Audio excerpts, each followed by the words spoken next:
everybody. Jason here from Murideo. In today's webinar, we have Steve Shaw from Light Illusion. Steve, how's it going? Hi, Jason. All good, thanks, mate. All good. Nice to hear from you. How are things over on your side of the pond? Yeah, not as sunny as it could be, but can't have everything. Well, I certainly understand. It's really nasty over here right now in Florida. So we're going to do a webinar today covering some of the latest updates to ColourSpace. We've got several people on the webinar right now. Guys, this is really a good opportunity for all of us to be together, for Steve to be live, and for you guys to ask questions. So we're definitely going to cover some new stuff and some updates. But guys, don't be shy. We want to answer as many questions as we can for you. So feel free, type those questions in the question box. We'll answer them as we go along, and then we'll have some time at the end too, just in case there's some late questions. Everybody's saying hi, and with that being said, let's get moving. So I'm going to share my screen, and Steve, if you could just confirm you see the ColourSpace screen. Yep, got it. Okay, excellent. I'm going to turn my camera off just to save some bandwidth, and I'm sure nobody wants to look at me as we're going through here. So there's my camera, and there should be, okay, your camera should be off right now. Okay, yep, great. So Steve, what are some of the exciting things that have been updated since last time you and I have met together? I mean, as I think as any of our users will tell you, we do continuous updates quite often, every week or so, if not even more regular. In fact, we've got a potential update coming out later today. It may slip to tomorrow, but you know, there's always a lot of new stuff coming on. Probably from the last time we spoke, obviously the reporting has been fully released so that people can design their own custom reports. We've obviously added in more of the control for things like the Murideo 6G and 7 for HDR and Dolby Vision and what have you, including low latency mode. You know, a bunch of new things like the ability to select and modify points using the 3D charts as well as the 1D graphs and what have you. So, you know, quite a host of things. That's great. That's great. So let's go ahead, and everybody should be seeing my screen right now. And Steve, I'll leave it to you. We could look at some Dolby Vision stuff with the 6G. We could look at some reporting first. What would you like to show the folks first?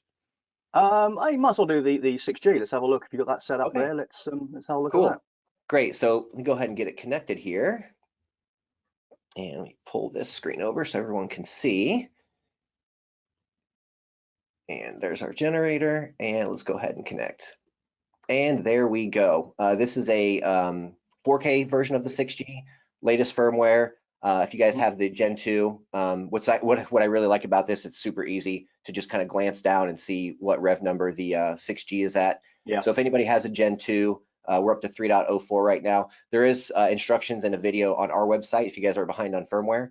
So feel free to check that out and reach out to me if you have any questions. What I also like about over here too is you can see everything that's going on with the generator as it's outputting right now. So, okay, Steve, so let's assume I've never done this before, and let's kind of go through it step by step.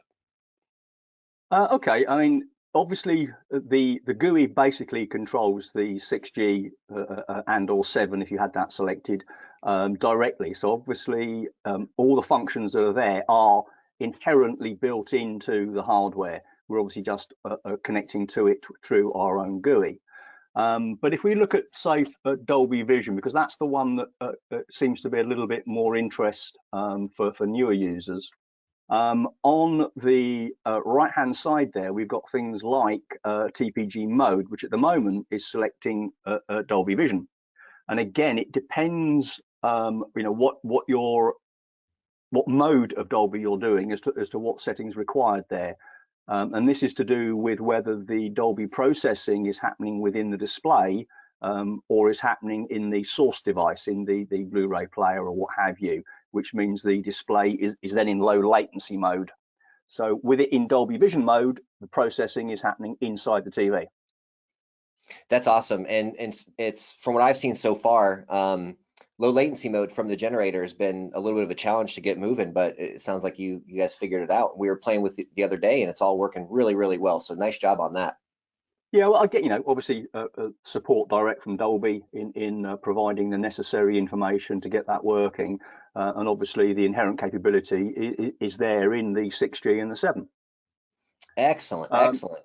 yeah. Go So ahead. obviously, there's a whole host of functions there in the way of test patterns and all the rest of it. But if we were just going to do a Dolby profile, have you got the K10 hooked up to the monitor? I sure do. Let's go ahead and just make Imagine a we'll just run a copy. quick profile just to see what we've got. Sure. Cool. And then Okay. if we go back to the hardware, to the 6G, Mm-hmm. and then if we just, as we've got it set up, if we go to so we did do the standard Dolby Vision. If we go to the VSIF at the bottom, and then we can select user from the mode, and then from custom drop down, select the style of Dolby we're doing. So Dolby standard will be fine. And then set the VSIF data and close that window. And then the Dolby Vision option, there we go. And again, from the custom drop down, select default will be fine. Again, these are the different modes of processing. And again, set the data. Now, if we've got the rest of it right, that should, when we enable the calibration patches, that should send the correct signal to the display via just select small will be fine on this one. And it should then send the correct signal to the display, and you should see the TV going into Dolby Vision mode. Has that happened? That's exactly what happened. I've got a nice big Dolby Vision logo in the upper right corner, which I love seeing. That's good. So if we now go to the profiling characterization option, which is the cube icon at the top right. There we go. And we're set up for doing a grey ramp RGB, which is fine. It'll just prove what we're doing and give us a look at the information. So if you just click start, that will run through that profile. And you can see the points plotting on the graph as we go through. Obviously, this is just a simple grayscale, and then with the RGB points added to give you an idea of the available gamut. I like the progress bar that goes across the bottom. I've always liked that because you know exactly where you're at. Yeah, I mean it's better than trying to do a numeric countdown because you just don't know how long each patch takes. So this way you do get a better feel for it, because obviously each patch is variable in the length of time that it takes to read. Sure, sure. That's why I sprung a Okay. couple years ago. I sprung a couple years ago for the K10 just because I like being efficient, and I like being able to read accurately in the darker levels. So the K10 is just absolutely perfect for this. Yeah, I mean that's running, I think, relatively slow. I mean, if you just click OK on the characterization complete, if you look at the probe hardware, the probe options, next one, probe. That's it. You can just see there that we've got what we got. Exposure time. So no, that's actually okay. That's pretty much as quick as it's going to be. So that's okay. All right. But now looking at the graphs, you can see that it's plotted in the 2D CIE. If you look at the EOTF graph, which is the fourth one down, that's it. There you go. There you go. So it's giving you. Now that's interesting. What are we plotting against? No, we're plotting against the correct graph. Can you just size that graph down a bit? Oh, is it a click and drag? Sorry. Yeah, that's an interesting plot. Not quite what I would expect there, Yeah. But that, I mean, basically that means that, okay, we would need to look into that to find out why it's plotted what is effectively a power law graph. Mm-hmm. Yeah, it looks like it. But there you go. But you can see again plotting of the graph against the target EOTF for that setup. And the target EOTF is obviously set in the settings menu, which is the first of the top right icons. So you can see there that we are targeting PQ at 750 maximum nits, and we've got 709, so it's in the ballpark within limits. But I must admit, it's it's a power law, which is not, well, it's not a power law because it's actually got the low end is what I'd expect for that. Intriguing. Anyway, there we go. That's something to think about. Try and wonder what that did. Yeah, this TV I've played with a bit. over the past few weeks since we've had it here. So there could be something in there that I've done to make it kind of whacked out like that, but that's okay. Yeah, but anyway, but that going back to the 6G menu, obviously, you know, you've got all the various options in there for selecting the different modes of Dolby Vision, as well as obviously triggering things like the test patterns and what have you. Mm-hmm. And But do you want to go ahead, sorry? I was going to say, did anybody raise any questions on that so far, other than why does the graph look like that? Let's see. Let's see. There actually are a few comments in here. Let's double check. Jonathan has a good question here, or maybe a suggestion even. Here, somebody just put in a big question. Which display are you using, Enrico? Good question. This is a 55CX LG OLED. Let's see if there's anything else. Oh, Jonathan asks, can you walk through creating a custom user space as it is so quick? Yeah, absolutely. Okay, so great. So close that profiling window.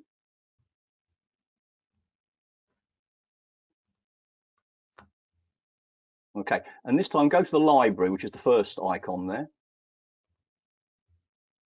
And that gives you access to all the presets as well as your user profile. So if you're going to generate a new color space, you would probably start by going to the presets color space. So open that drop down.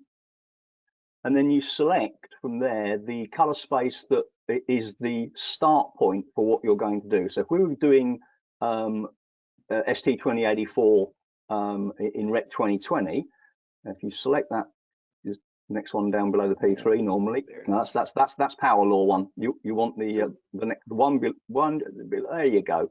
Select that and then press modify. That gives you the controls to be able to change any of the preset parameters, including roll off for both black and white as well as the peak luma. So if you were looking to map against a low latency mode, which is what displays are effectively calibrated to for grading displays, all you would need to do is to set the nits value at the top to your target nits value, which is normally going to be, you know, slightly below the actual peak of the particular display that you're calibrating. So for professional displays, you know, 1000 nits, 3000 nits, 4000 nits, depending on the display you're working with. Okay, great. And is there anything, let's see, Jonathan, is there anything else that Jonathan would need to do here to make the profile, or is it Well, just a matter of... once you've edited the value, so let's say that you were going to do something with tone mapping enabled onto your LG there, which we've just measured at about 509 nits, allowing for the fact that the colorimetry of white is wrong.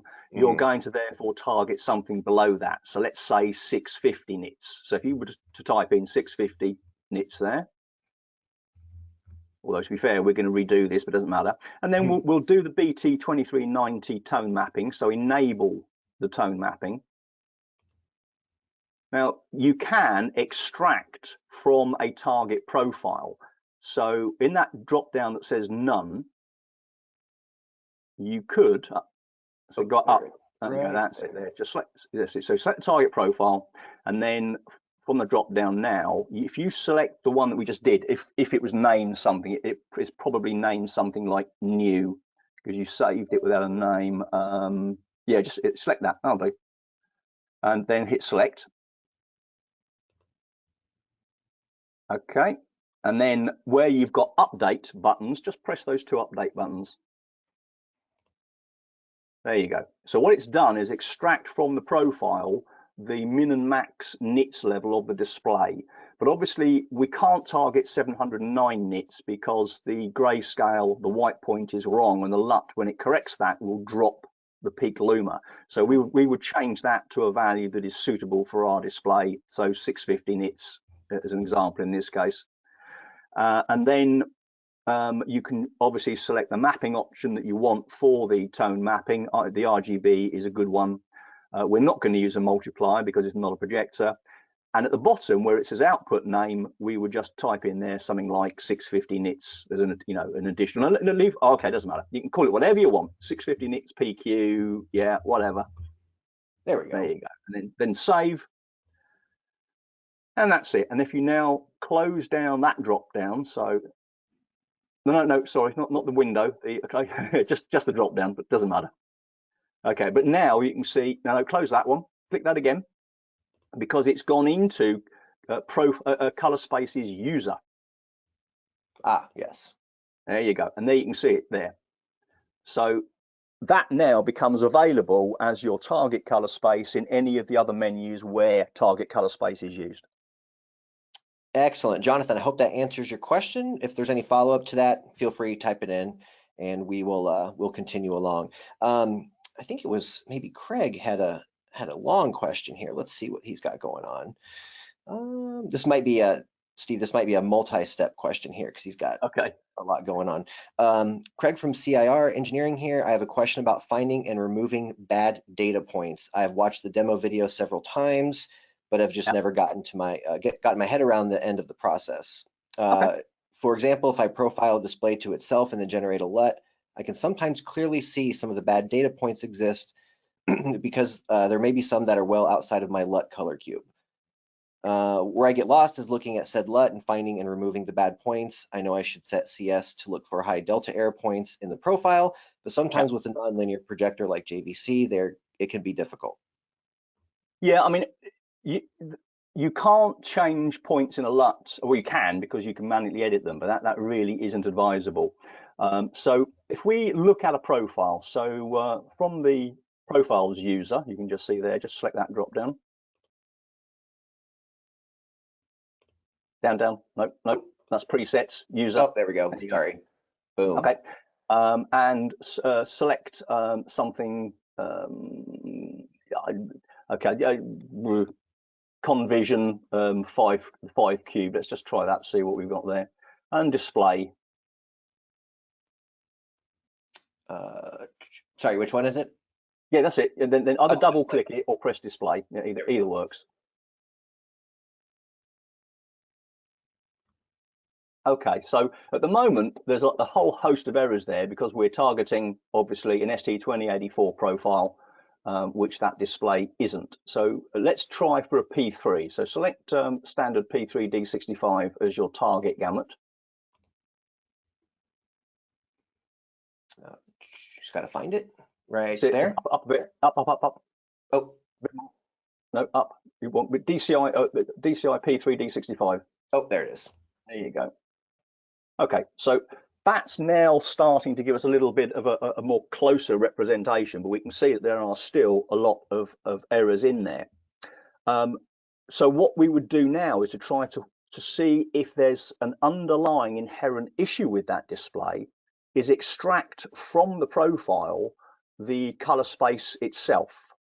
So if we now close that window again, the profiling window, and go back to the library. Close it from here? Yeah, that's it. And go back to the library.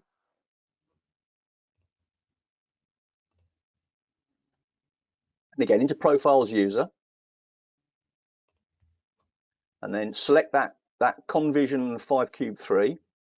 And this time, use Modify again, as we did with the color space. Okay, and in the name, give it just an extension that says something like Extract. And then press the Extract Space button. Yeah, that's it, up there, that's it. And if you now look in the color spaces user,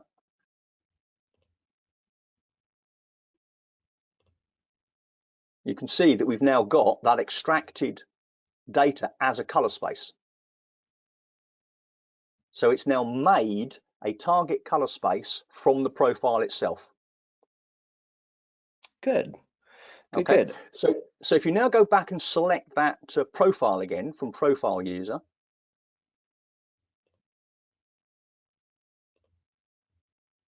and press Display again, or double click it, either works.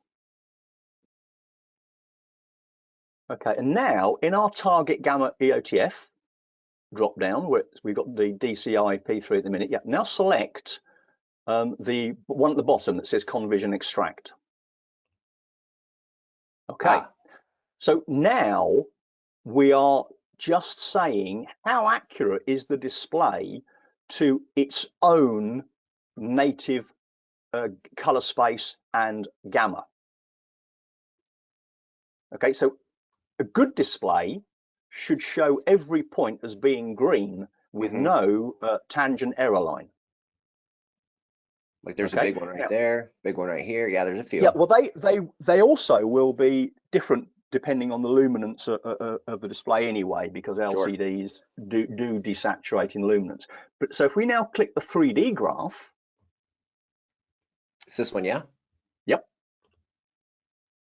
And you can see we've actually changed the default, so it now goes straight away to showing it to you from a more usable side-on view. But you can now see all the error points in volumetric space, and the direction of the tangent line shows you the direction of the error. In other words, a vertical tangent line means there's a luminance error, and a horizontal tangent line means there's a gamut error. And obviously, if it's diagonal, it's got both. Yes, like these guys up here. Now, one of the things that's good about this is that even in this 3D graph now, you can double click any point and it will pop up the data on that point. So if you pick any point, just double click, there you go, and it will pop up the overlay, there you go, which gives you the information on that point. And you've got two things you can do. Well, three things actually. You can either manually edit any of that data, where you see the numbers are in a lighter colored box. That means they're editable. You can delete it with the delete button. But more usefully, if you're, you've just done a profile, you just close that pop-up box for the minute. If you go to the manual measure window, which is the second one to the right, with the ruler and the pencil. Oh, there you go. Yep. Now you can see that what that gives you, again, all the data on that point that you just selected. But what it's also done is set the TPG to the exact color of that point. Oh, yeah. So if you've just done a profile and you look at it like this and you see a point that just looks wrong, you can double click it. It sets all the colorimetry back up again. If you now just were to press measure, with the probe connected and what have you, it will measure just that one point and replace it in the profile. Excellent. So you can very quickly go through any point that looks like it's wrong, remeasure it to see if there was an issue during the profiling. And if it's inherently bad, which just means there's something wrong with the display, it may be best to delete it and just let the LUT color engine interpolate through it when it generates the LUT. Excellent. Craig, I hope that answers your question. Again, guys, if there's any follow-up question to that particular thing, feel free to type it in. I've got a question from Tom here. He says, how easy is it to compare Dolby Vision EOTF in two different picture modes? Could you possibly do a live compare of EOTF between, let's say, LG's Dolby Vision Cinema mode and Dolby Vision Home mode to see the differences? Yeah, well, you can have as many profiling windows open as you want.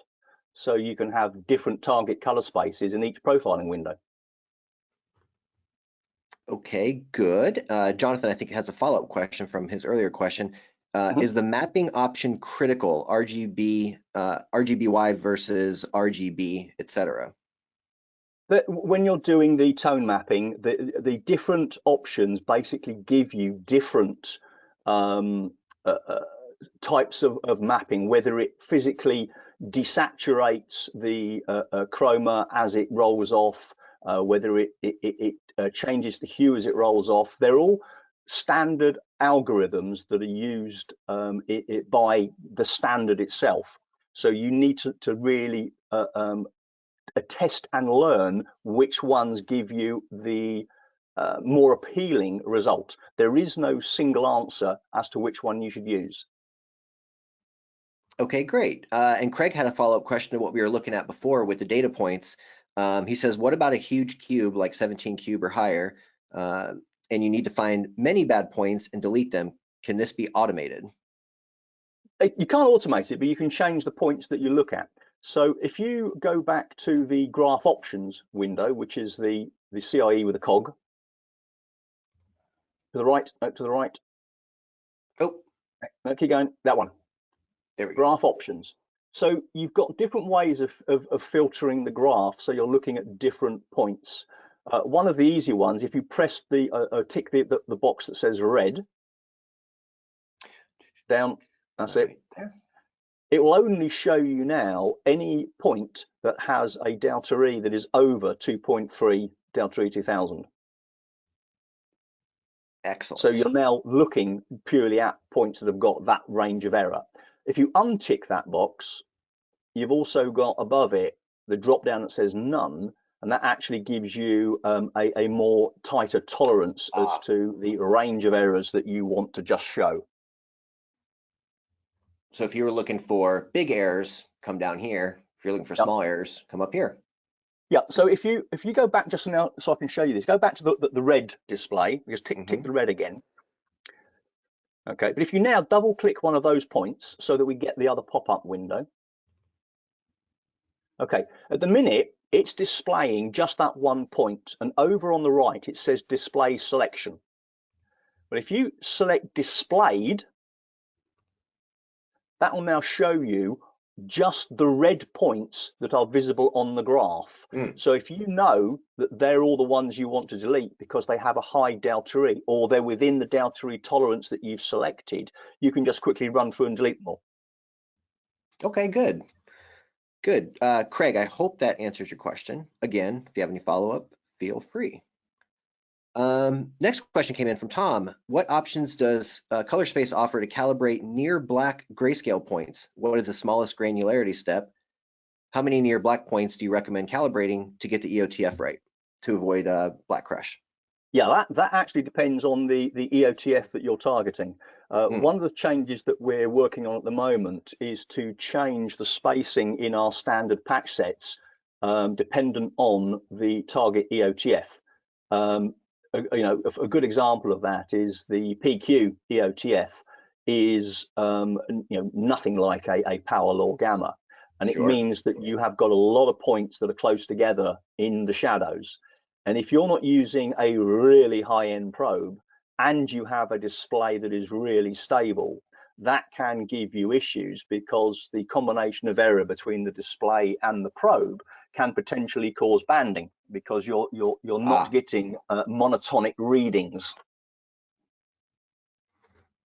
Craig says thank you. That answers his question before about deleting the delta E values and whatnot. No problem, Craig. So I want to just make sure that we let everybody know and see the stuff with Dolby Vision, because I know it's going to take us a minute. There's a lot to look at with the reports, and I still want to leave a little bit of time at the end for questions. So is there anything else that you guys want to see, or maybe Steve, if you have a suggestion to look at anything involving Dolby Vision? I think just to finish this thing about the patch sets, because that is all part and parcel of Dolby Vision.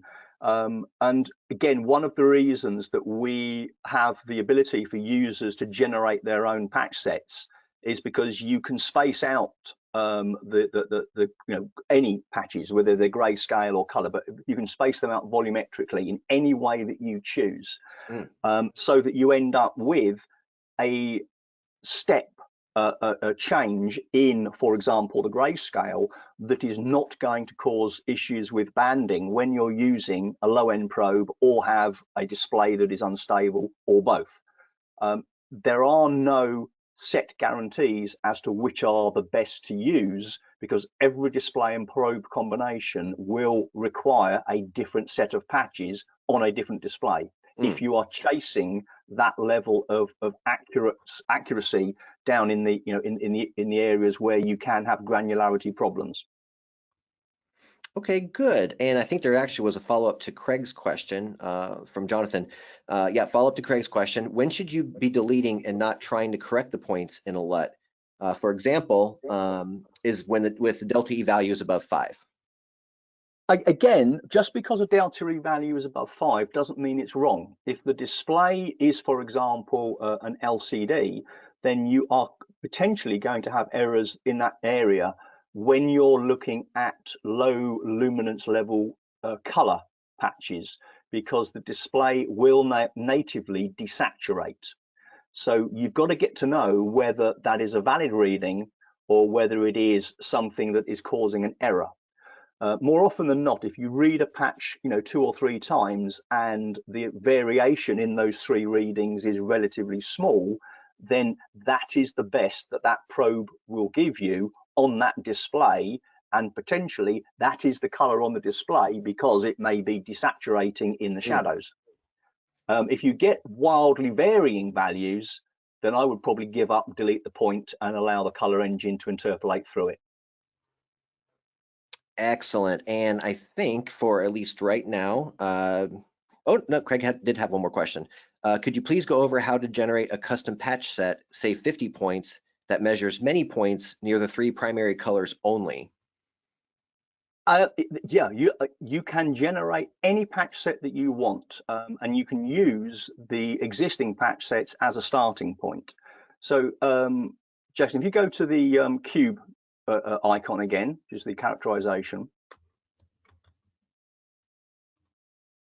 and you can see on the right there, it says custom sequence manage. And at the minute, we've got grey ramp RGB selected as the profile. And that gives you the ability to export the sequence, which is the bottom button, and that will export that sequence as a CSV list, which you can just open up in Excel or what have you. And they are very simple triplet values. So you have a first column of numbers, which is the patch number, so 0, 1, 2, 3, 4, 5, and so on. And then you have 3 more columns, which are the RGB triplet values for each patch. And you can modify those into your heart's content, add in other points, delete points, whatever, so that you can define your own perfect patch set. There are quite a number of user-defined patch sets that are swapped by users on the various forums. I know one of the guys listening to this, well, a couple of them, Ted and Mickey, they do a lot of this where they develop very specific patch sets that are perfectly defined for particular display types. Okay, good. And that looks like for now, again, that looks like the end of the question list for now. Okay. So I think it would be really cool for these folks to see the reporting. I know you guys have been working your butts off to get this done. Oh, actually, there was one more question that just popped in. Is there any plan to improve manual calibration capabilities of ColourSpace, which has already taken over its older brother, Lightspace? Well, I mean, already the manual calibration of ColourSpace is already far ahead of Lightspace, and things keep changing. If you just close that floating window for a minute. Yeah, sure. And if you go back to the ruler and pencil manual measure options, we've already added in a whole host of different things here. For example, at the minute, the sliders are obviously in RGB mode. If you press the button that says RGB, it'll change to HSL. So you can now set the patch parameters using hue, saturation, luminance, if your TV CMS works that way. If you hover over the gray square, which is the bars widget, left a bit, the big, that's it, there. Now you can see there that we have options to increase the sensitivity times 10, to obviously display the bars either as RGB or as HSL, and also display them as chroma only. So if you just double click a point on the graph, one of those red dots again, it'll call up the color data for that, and then close that floaty window. You can see that the bars graph now is giving you the error data on that point. So when you're making manual adjustments, you can use the bar graph and the zoom widget next to it, because they give you an indication of what the error is. If you click chroma only in the pop-up, when you're floating over there, just click chroma only. There you go. You can see now the bars are showing you just the chroma error in the red, green, and blue bars, not the associated luminance error. And obviously the times 10 will zoom in, so you'll get even more granularity. But in this case, it will just obviously max out because the error is quite large anyway. Okay, Excellent. Let's see. Jonathan has a question, and this maybe we'll wait to the end, but let's see.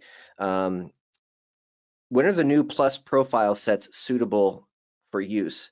Does the display inherently need to be very linear in order to use them? When is a high value cube a better option?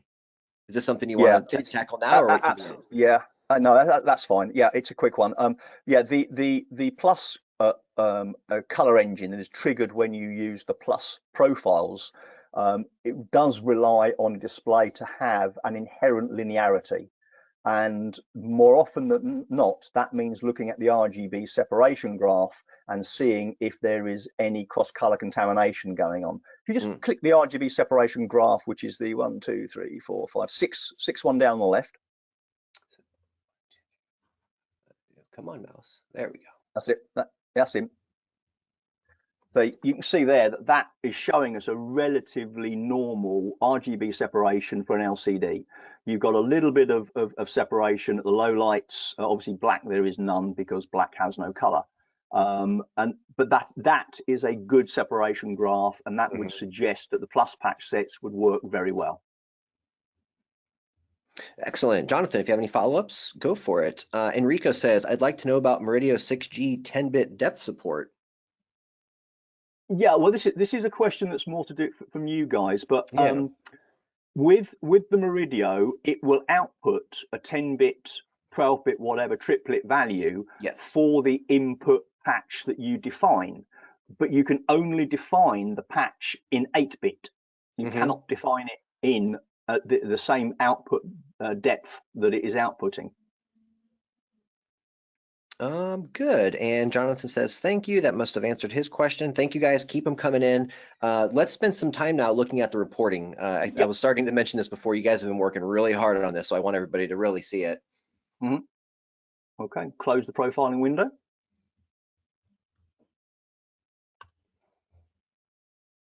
Okay, and the library. Yep, that's it. So just click the report icon. That will open it up for us. The whole concept of this is that it is extremely user editable, so that any user can define a layout for their own reports using the parameters on the left-hand side of this window, which gives you all the controls for what graph you want to look at. If you want to have graphics on there that are not graphs, obviously, we've got our logo in there. As well as the values that you want to report. So at the moment, we've got single landscape wide graph set at the top. The top drop down under config.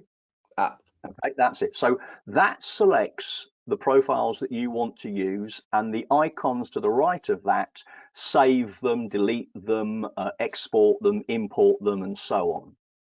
So for now, if we just literally activate that one, which is that icon, that activates the one that's selected. And then where we've got, because this is a one profile report, so where we've got profile 1, straight down below where you are, at the minute we're looking, that's it. So where it says the profile name, Convision 21 Cube 3 RAW, change that to the verification, so the one above it. There you go. And that populates the information below it from the metadata that is built into the profile. That metadata will be extended further, so we will have things like probe information and what have you in there. At the moment, anything that's green is extracted from the profile. Anything that's white is user editable. Okay, so if we now just press the preview button, it'll use that layout to preview that particular profile. And as with all of these, it'll calculate the gamut coverage as part of this process.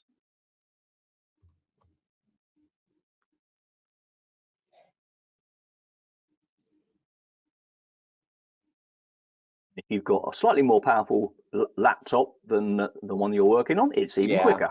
Yeah, this it's the work laptop, so it's, absolutely. It's a nice little Lenovo, nice and light, easy to carry around. So there we go. So that's now populated the the report with the data from that profile using everything that we have defined. So straight away, one thing that's missing is that there's no logo in the top left corner, and that's just because the location of that logo has not been set up. So if we click the LI logo to the left-hand side in the vertical list, that's it.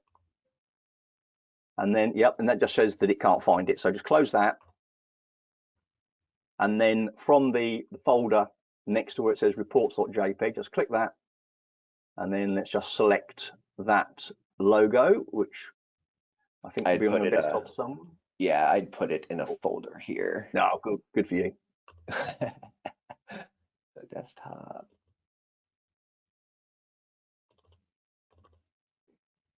There we go.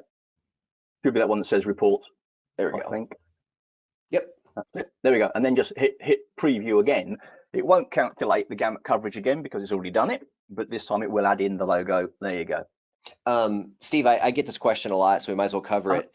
Is there a limitation to the size or maybe the aspect ratio even of the logo? Nope, because if you look below it in where the big version of it is, you look below there, you can set the different parameters that will be displayed within the report, and that's got nothing to do with the selected logo itself. Okay, good. So yeah, if you guys have a custom logo you want to put in there, that's a good place. And you can do more than one. I mean, we've just put one logo there, but if you go over to the left-hand drop down again, and you can, if you look above where it says report block, and it says the word text is in the drop down at the moment. Up.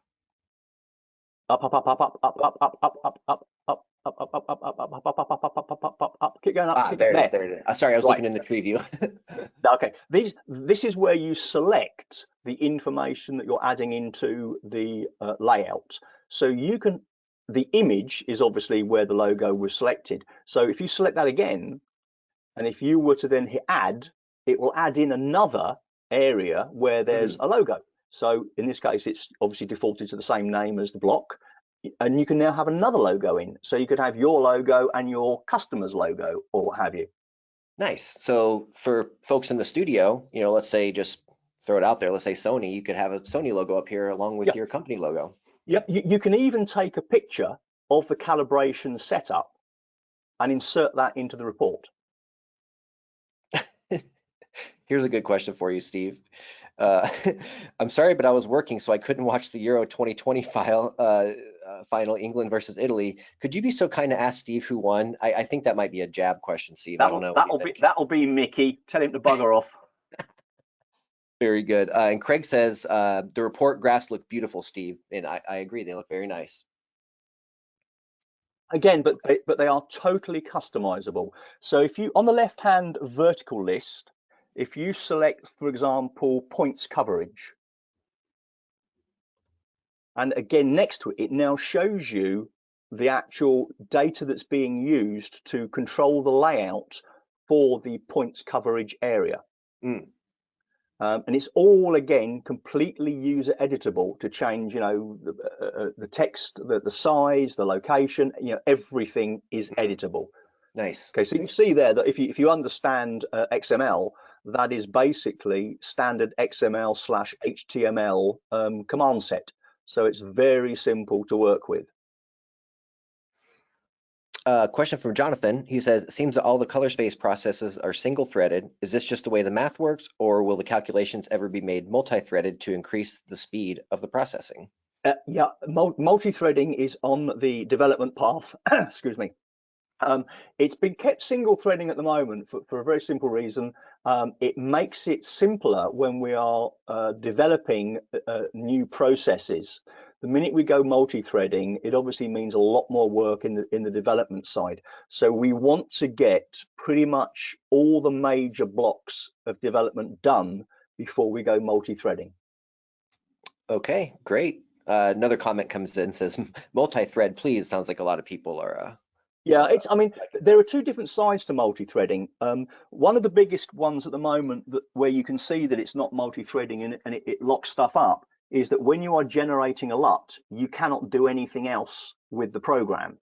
Whereas if you're profiling a display with one profile window, you can open up another profile window and work on a different profile entirely. So they are not single threaded in lock. They are single threaded in the measurement thread, because that can't be multi-threaded. But you can have multiple profile window threads going simultaneously. You cannot do that with the LUT generation at the moment because of the color engine. So the first step will be to enable you to say, start generating a LUT and carry on doing other things, maybe generating a second LUT or doing another profile, or you know, whatever, multiple functions simultaneously. So you will have multiple single threads running. Then the development after that will be to put multiple threading into a single process. Excellent. And it looks like we are caught up on questions. So maybe let's continue on with some of the reporting. One thing that you showed me yesterday, which I really thought was cool, is that anything up here that you'd like to, like, you know, if you wanted to list for example, the probe that you're using, can we take a look at that real quick? Yeah, again, that will automatically come up with the metadata in the profile as we add it in. But right now, it's a manual edit. So if you go to the vertical list again and go to the top where it says single landscape wide, that's it, just there, and click that. So again, scroll down that list with the green and white in it, and you can see at the bottom there, we've got probe. So if you type in Klein K10A, and then hit preview again, it'll populate that probe with that name, so that you, yeah, exactly. So you can now start to put in additional data that is not presently populated automatically. So for example, let's say that the probe match, let's say that it was matched to a, I don't know, CR250. So if you now go back to the left hand side list and where it says calibration, below where you typed in the K10A, it says calibration, there you go, and type in CR250, whichever CR, but yeah, close. Again, and hit preview. And there you go. So now it's just a reminder that the Klein Tristimulus was matched to a CR250, and so on and so forth. So, you know, anything that isn't populated automatically, you can edit. Actually, having said that, anything that's populated automatically can also be edited. So the green areas can also be edited if something's wrong.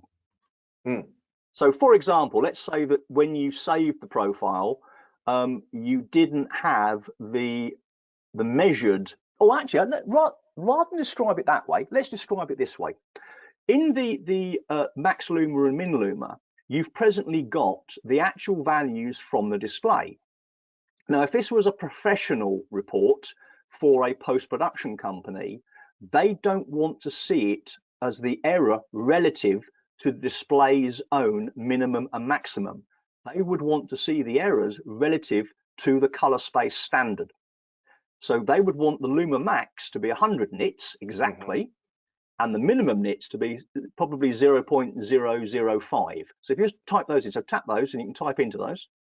There you go, so stick 100 nits in there. And below, yep, 0.05, there you go. And you can see now it's gone red. That's to let you know that you've manually changed something. And then hit preview again. And if you watch the graphs, you'll see that the number of green points will change, because we're now obviously looking at the error in a different way. And of course, it has to calculate the gamut coverage again, because you have changed the target color space. While we're waiting for that, Daniel asks, can I get a recording of this? Absolutely, Daniel. It's just before lunch here in Florida. I'll try to get it up tonight, maybe tomorrow at the absolute latest. And it'll be on the Murideo YouTube channel, by the way. And we'll tweet it out and stuff, of course. Okay, so now it's repopulated the report with the information using 100 nits and 0.005 nits as exactly as the target color space. Excellent. Very nice, very nice. Just in case anybody might be new to this, Steve, let's kind of maybe take a quick look at what green versus yellow versus red might mean. Yeah, indeed. This is all part and parcel of the graphs within ColourSpace. So when you're looking at any of the graphs that are volumetric, so the CIE 2D graphs or the 3D graphs or the cube graph, what have you. All the points are color coded. In fact, let's look at that. Let's just close the report down. Let's go look at a profile. So no, don't need, yeah, that's it. You didn't save it. That's good. Right. So open up the library.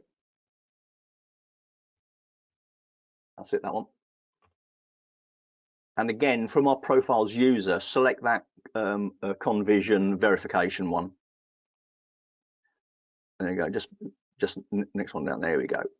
Just because it helps. And display.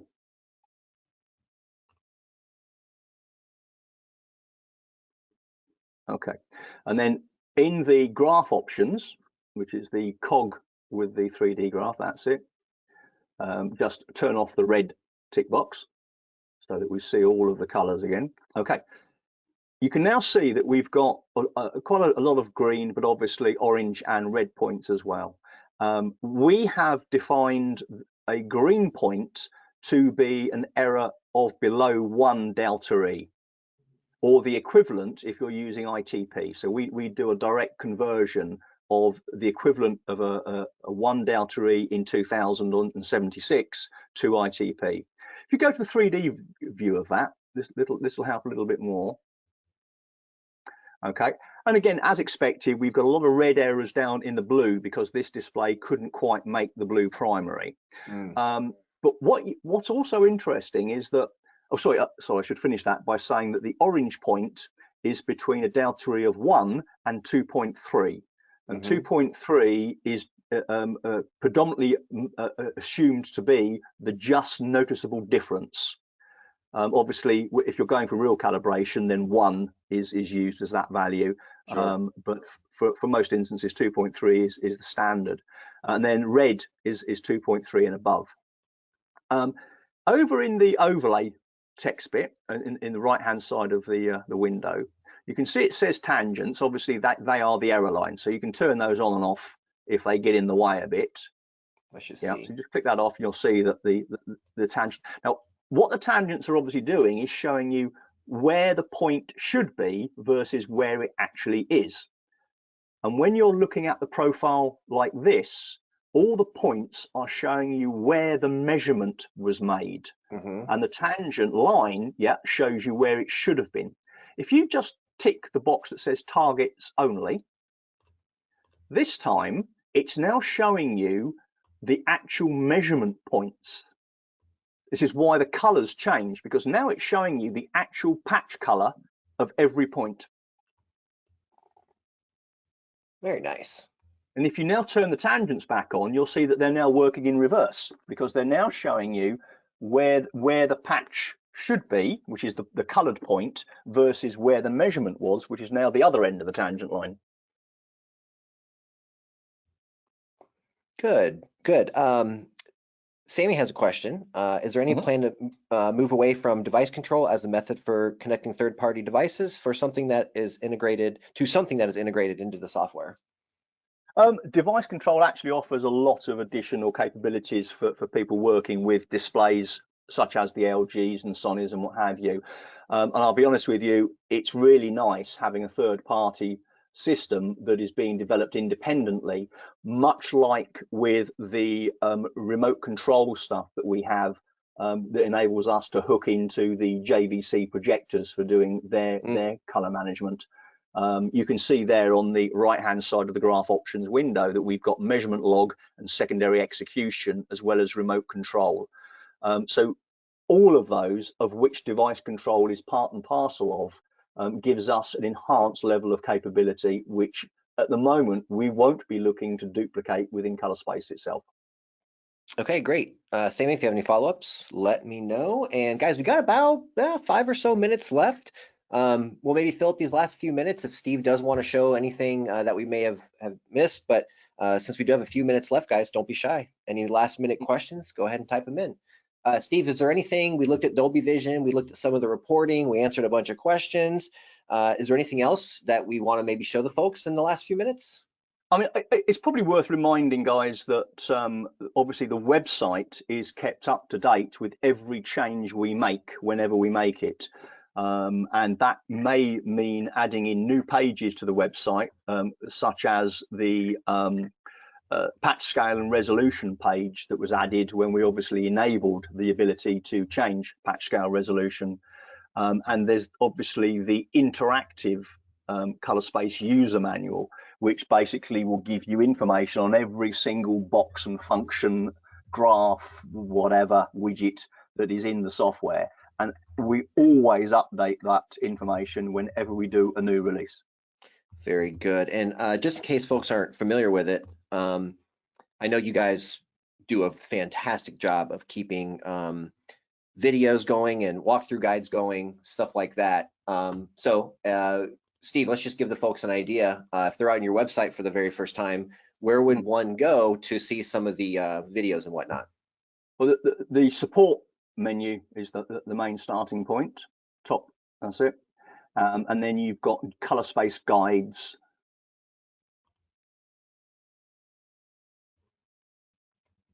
And then that, when you scroll down, that will give you a list of all the various options in there, be they the video guides. There you go, patch scale and resolution. Advanced operation is a new one where we actually explain more about the graphs and how to read them. And then the one that says ColourSpace user manual is the real key, because that's an interactive guide to the menus. So you can click on any area of any part of the menu and it will tell you relevant information based on the area that you click. Very good, very good. And let me check the question box one last time. Another question about, can I get the recording? Absolutely. And it looks like Sammy's last question about the device control looks like the last one. So guys, we've got about 2 minutes left. If you want to squeeze anything in here last minute, feel free. While we're doing that, Steve, where can folks find you if they have questions or feedback or anything like that? The best is on the website forum. So if you actually go back up to the support menu and then hover down that. Here we go. There you go. Second to the bottom, user forums. Again, we're very proactive in responding both to the forum, also to direct email contact, what have you. But there's always, the forum is always a good place to start, both for searching for information as well as asking questions. Cool. And Craig says, time for one more. Yeah, Craig, go for it, man. We're not gonna hit a brick wall exactly at an hour, so go for it. Yeah. Jonathan says, well, Craig's probably typing in his question. Jonathan says, great session. Hope you continue to do these regularly every few months. Thanks for all the interaction. Jonathan, thank you. Great questions, guys. We definitely do want to do these regularly as updates happen. Sammy asks, when will the EOTF gamma be functional outside of the ColourSpace? Right, that's been there forever and a day as a grayed out option. We're actually doing some changes that obviously mean it gets pushed back a bit. We're actually doing a fairly intelligent change to the way that we can work with PQ, with both Dolby Vision and standard HDR. Because one of the issues is that obviously it's an absolute standard, which means when you generate a LUT, the LUT is always based on the maximum 10,000 nits. And that means that the granularity of the LUT is limited to that 10,000 nits, which no display can do. So we've been working with a couple of manufacturers out there about being a bit more clever with this. It means the manufacturers have got to do some development themselves, but we're basically going to enable the LUT to be scaled to the maximum range of the display so that the granularity of the LUT is always maximum. And that's a pretty big change, both for obviously the quality of HDR and in the way that the signal path works. But we've already got 2 manufacturers signed up to this because they've been part and parcel of our discussions on it. But obviously we will be opening this up to anybody that wants to go that way. It's going to take us probably a week or so to get the development done, but we're already halfway through it. Excellent, excellent. And then Craig's got his last question in. When I extract a color space from a profile, I don't get a matrix. I get another profile with an EXT extension. What the heck am I doing wrong? EXT? I honestly don't know. We can take that one offline. EXT extension. I don't even know what that is. Yeah, maybe we can take that one offline. Maybe it's a little more in depth than what we can cover here in two Yeah, or I three mean, minutes. it should be exactly as you did. That you double click the ColourSpace to open it. You select modify. You type in a new name and you click the extract ColourSpace button, and that's it. Okay. If it's not appearing in the ColourSpace user, then the extraction has not been done correctly. The wrong button has been pressed. He actually did. Craig did put in a follow-up. He says, sorry, not EXT, just another profile that I have to give a new name. That's because he's hitting the save button and not the extract space button. Okay, good. Craig? The save button enables you to rename a profile. So when you did the profile and you saved it, you gave it a dumb name and it's not the correct information in it. You just retype the name, hit save. It resaves the profile with the new name. That's what Craig's doing. You have to hit the extract space button to extract the space.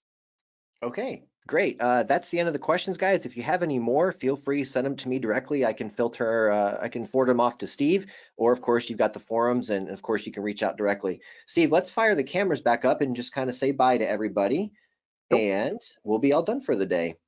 Indeed. All right. Hopefully you guys can see what's I've going got on you. here. And then let's fire Steve back up, and you should Yep. get a request. Yep. It There you says, go. hey. There you go. That's it. All right, cool. Well, guys, thank you so much. This was a lot of fun, a lot of interaction, and this is exactly what we wanted to do. We wanted to show you guys the new stuff, and we wanted to answer your questions. So we definitely want to do these on a regular basis, of course, as updates come in and whatnot. If you have any maybe requests, certain things you want to see, or certain topics you want to cover for future webinars, absolutely let us know. This is why we're here. We're here to help you guys. So with that being said, guys, that's all I've got for you. Any final words, Steve? It's all good for me. Thanks for making the time. Awesome. Thank you guys so much. Again, the video of this session will be uploaded to YouTube within about 24 hours or so. Feel free to share that with your colleagues and pass it around. And we'll see you guys next time. Cheers, Jason. Bye.